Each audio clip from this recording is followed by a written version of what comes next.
Reporting for King News Service.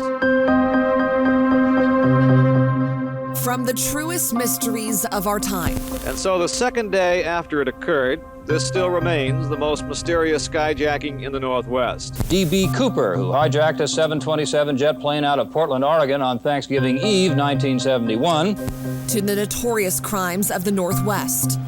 But something was new, the name Ted. A premeditated design or intent to effect the death of said Lisa Levy. My chance to talk to the press. Contrary. And the cases that have gone cold. 3 men burst into the business. Their motive was robbery, but it soon turned into murder. Unsolved Northwest is digging through the King 5 archives to help uncover the truth. The name of the robbery suspect has not been released. And up to now, we hadn't heard about any arrests. No. Many unsolved cases are solvable. Maybe you know the very tip that could help crack the case.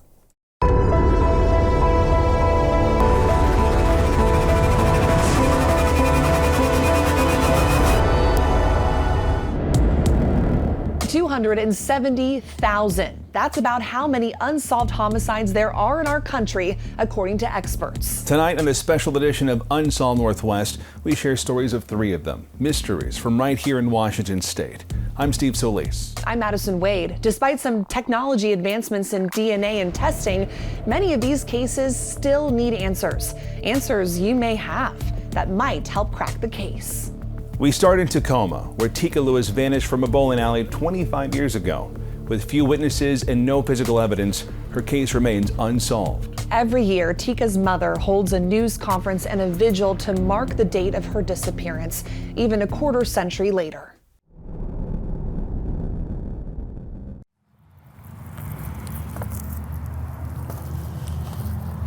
This is for you, baby girl. Mama will never give up in finding you. Just give me my daughter back. That's all I want. 2-year-old Tika Lewis vanished from the New Frontier Lanes bowling alley late last Saturday night. Whoever did grab her up was probably watching us all night long. Tacoma police now say they've logged nearly 700 tips. I'll never give up hope on my daughter. I know she's out there somewhere.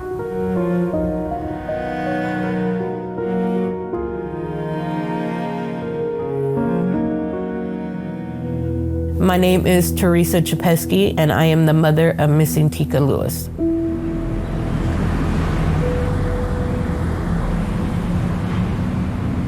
On January 23rd of 1999, I went to New Frontier Bowling Alley. The bowling alley was packed.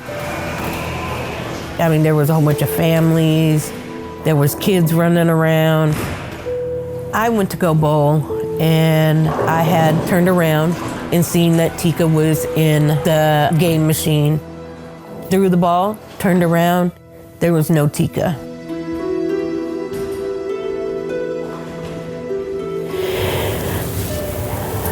Immediately, my heart stopped. They had people going over there searching. The family was stuck, not knowing anything. Detectives have been working through leads all week. The minutes go by, the hours go by, and there's no news. As the time passes, there's much more concern as far as what's happened with her. Back then, there were no cameras. There were no videos of this incident. There was no physical evidence to look at and test to actually find out what happened. Can you talk about what 25 years does to a case like this? People forget. People's memories get replaced with what they think they remember. Time is not in our favor in this case. I know it's been 25 years, and some people give up hope, but I can't, because I think my daughter's out there somewhere. But as the years go on, and there's no trace of Tika, I don't know how I feel anymore. It's a little girl. She deserves to live out her life, and a mom deserves to have her baby. Deep down inside, my heart was ripped into pieces. Tika's family returned to the spot where she was last seen. This is where the bowling alley used to be, and now it's Home Depot. What's behind you? The rainbow. And I know it's my mom. She's watching over me today. She knows it's hard, and she's not here to help me through this day. So she's doing it another way. Mommy loves you, and I'll never give up hope in finding you.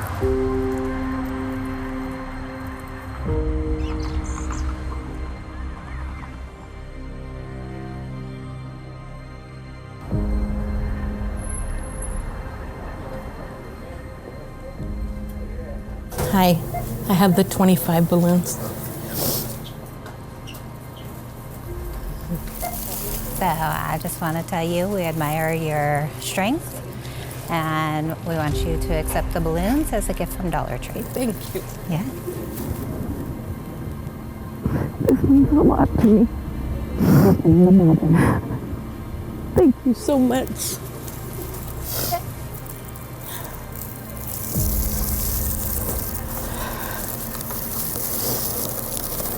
For them to give us is amazing. Do I want to do this? No, I don't. But I have to for my daughter. Tacoma Police. Yeah, Teresa Chapesky for Tika Lewis. I'll unlock the door for you if you want to walk in here. Okay. Thank you, everyone, for attending this event. It's a somber event, the 25th anniversary of the disappearance of Tika Lewis. Tika's no longer a 2-year-old girl.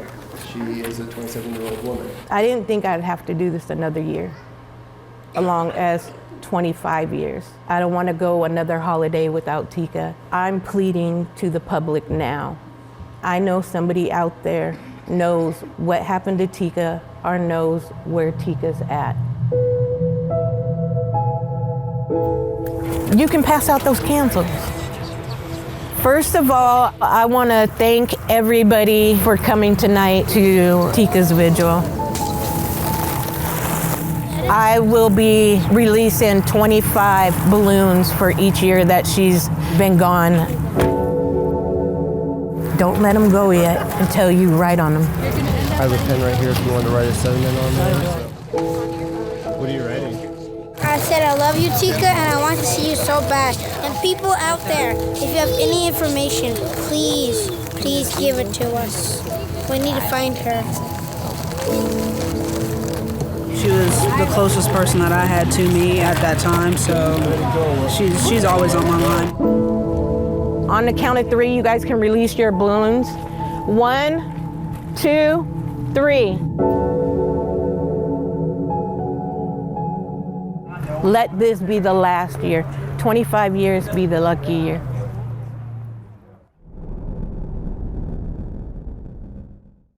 For decades, human feet have been washing ashore across Puget Sound and the Salish Sea up the coast to Canada. Since 2007, 20 human feet have been discovered. While investigators have closed a majority of those cases, one of those cases in Everett remains suspicious.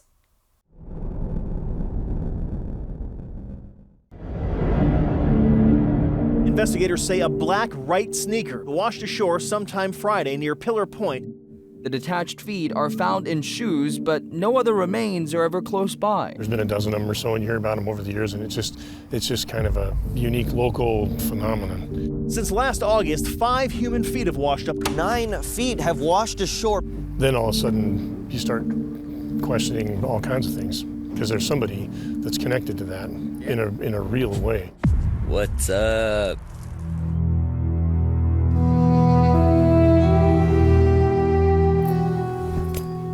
Try not to cry or anything.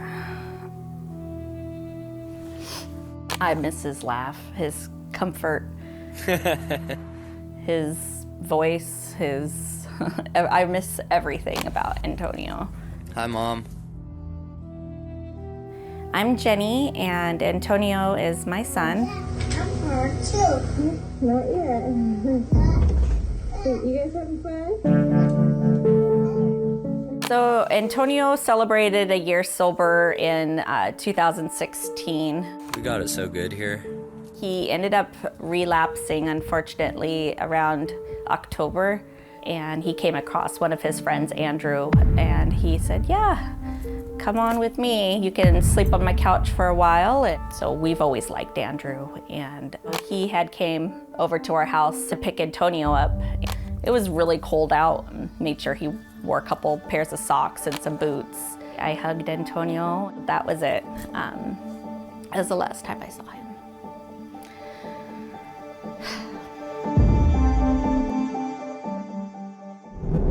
When we come back. Antonio's friend Andrew is the last person to admittedly see Antonio alive. He knows a lot more than what he is telling people. Well, he's been missing for 2 years, but tonight an Everett man is presumed dead.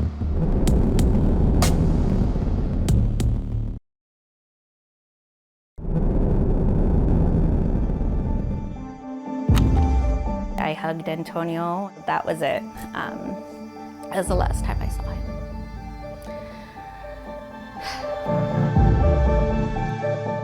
3, 4 in the morning, I get a call from my friend Jessica saying Andrew was in an altercation with Antonio, and Antonio had ran away.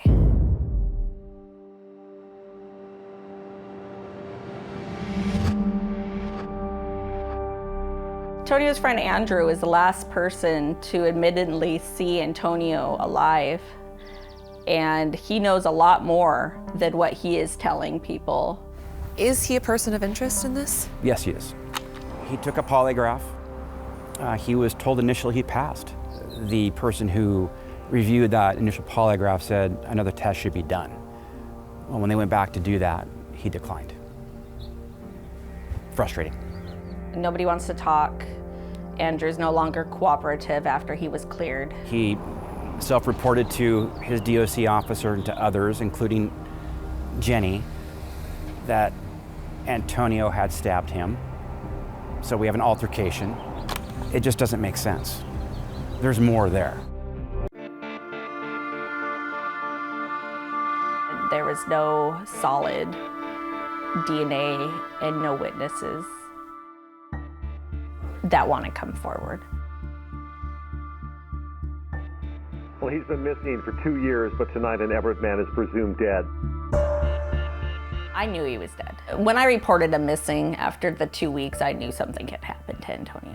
And then in January of 2019, somebody on the Jetty Island out in Everett here came across a boot and found a foot inside the boot. I get a call from my detective, and he sent me a picture of a boot.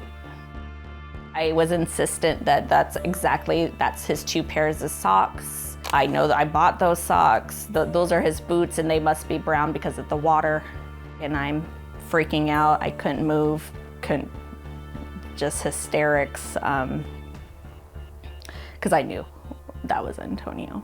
The Snohomish County coroner says a foot that washed ashore on New Year's Day on Jetty Island belongs to Antonio O'Neill. That was tragic, but it's solidified. And the weird thing about where Jetty Island is the house Antonio went missing from is literally a 5-minute walk to that river. And then the mouth of the river is where the island is. This is the 10th Street launch, I think. We came down here on New Year's Day in 2019, I think it was, 2019, 2020. Come out here recreating with the kids.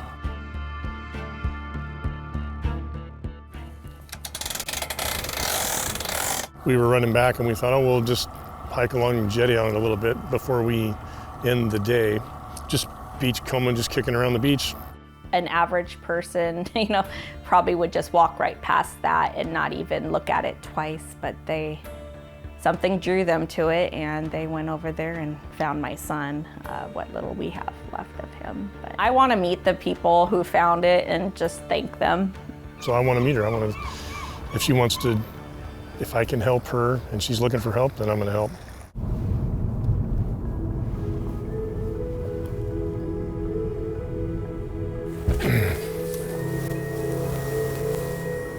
We're heading to Jetty Island, the boat launch. Gonna meet Mark. He found my son's remains.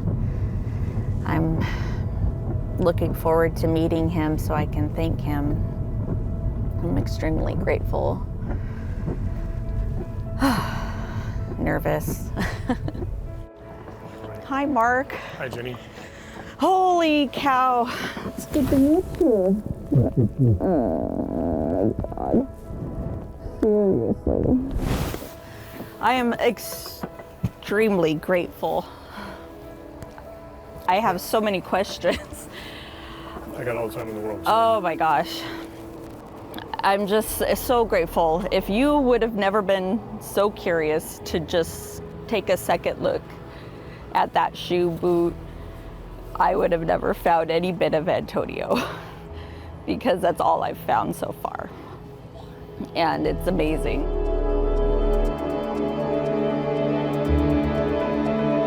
This is retracing our steps all the way. The weather's even similar. It's warmer today, but it's a lot like this. You remember where it is? Where it was you found him? Yeah, about. Is that another eagle? Hey, you want to check it? Yeah, because I don't have my glasses. That's why I carry those things too, actually. Oh, it's a bald eagle? 2 bald eagles, yeah. 2 of them. An adult and a juvenile. The adult's eating. Isn't that cool? Yeah, that's really cool. I just want to get justice for Antonio, and I'll do whatever it takes and going and keep it in people's faces so nobody forgets, and he deserves it. My boy didn't deserve this. So, yeah.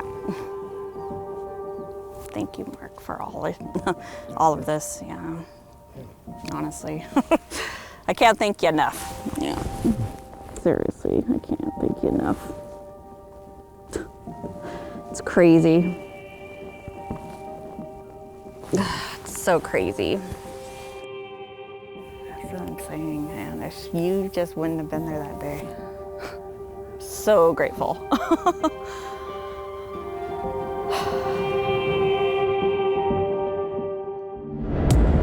A professional snowboarder, business owner, and father of a young daughter vanished after a fire at his Mount Vernon home.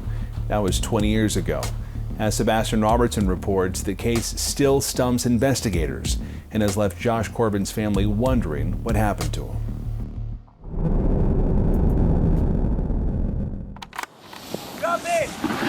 You ask anybody about Josh Corbin and they'll think of a board, whether it's a skateboard or a snowboard.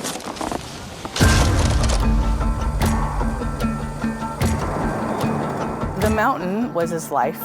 His life revolved around snowboarding season. When it wasn't snowboarding season, then you would catch him skateboarding.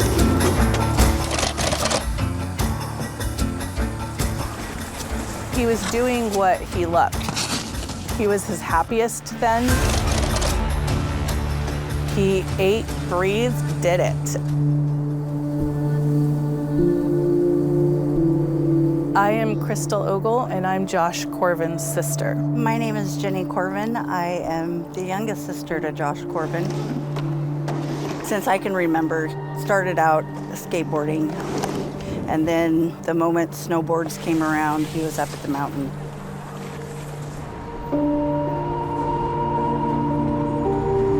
Josh Corbin and his fiancee were driving back from Mount Baker when the car they were riding in got hit head-on by a suspected drunk driver. Corbin was alive but injured. His fiancee did not make it.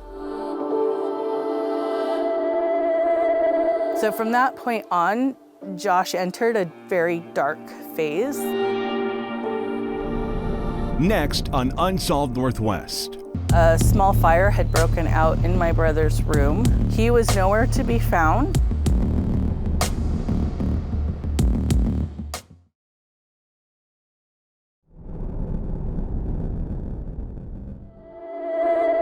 So from that point on, Josh entered a very dark phase. He was in a lot of pain. He was very traumatized and didn't know how to do life without Katie. My name is Josh. That's when Josh started hanging out with a different crowd and started getting into serious drugs and became a serious drug addict. He was just spiraling out of control. His contracts that he had and sponsorships by skateboarding and snowboarding companies were what he used to help support himself. And when he didn't have that, he needed to rely on others.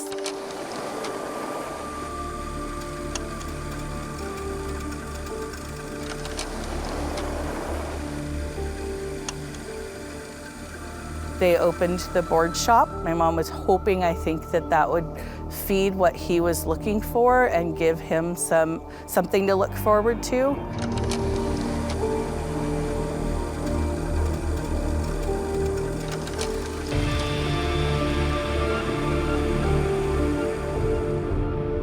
A small fire had broken out in my brother's room. He was nowhere to be found.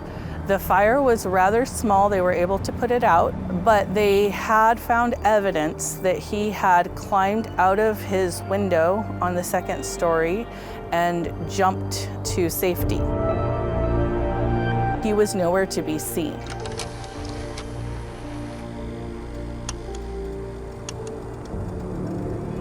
Mount Vernon police assigned an investigator to the case shortly after the fire. A spokesperson for the department says the case is still open, but say they've not had any new leads in a number of years. Just brings back so many memories and what the potential he had and where he would be right now. And so as the years pass, there's more and more that he's missing, and not knowing is super hard. It's something that we've had to deal with for 20 years, not only for the fact that I no longer have my brother, but he had a 10-month-old daughter, and that 10-month-old blossomed into just a beautiful young lady.